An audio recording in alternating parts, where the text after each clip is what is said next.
எதுக்கும் பயப்படாதீங்க, தைரியமா இருங்க. ஒரு ஈமான் உள்ள ஆளோட தைரியம் வந்து அவன் மசில்லையோ அவன் பாடியில இருந்தோ வர்றது கிடையாது, அவன் வச்சிருக்க ஈமான்ல இருந்து வர்றதுதான். உங்களுக்கு பயமா இருக்கா, என்ன நடக்கும், என்ன பண்ணலாம் அப்படி இப்படின்னு சொல்லி ஒரே ஒரு விஷயத்த மட்டும் நினைவுல வச்சுங்க. அல்லாஹ் என்னைக்குமே நம்ம கூட இருக்கான், அல்லாஹ் இருக்கான் நம்மளை பாதுகாக்கிறதுக்கு அப்படிங்கிற விஷயத்த நினைவுல வச்சுங்க.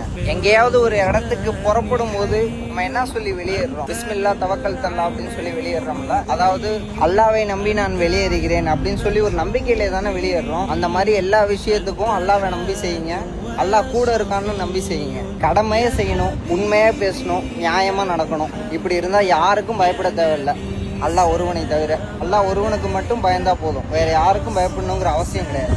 அல்லாஹ் குர்ஆன்ல சொல்றான், நான் உங்களுக்கு உதவி பண்ணா உங்களை யாராலையும் தோக்கடிக்க முடியாது அப்படின்னு சொல்லி. தைரியமா இருங்க, உண்மையை பேசுங்க, எது சரியோ அதை செய்யுங்க. உங்க பாதுகாவலன் வந்து சுத்தி இருக்கிற மக்கள் கிடையாது, உங்க பாதுகாவலன் வந்து அல்லாஹ் அர் ரஹ்மான் அல் ஹஃபீஸ். அவனுக்கு தெரியும் உங்களை எப்படி பாதுகாக்கணும் அப்படின்னு சொல்லி.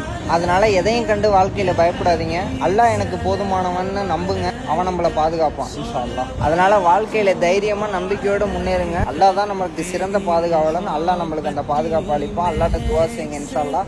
நாளைக்கு பார்ப்போம். அஸ்ஸலாமு அலைக்கும்.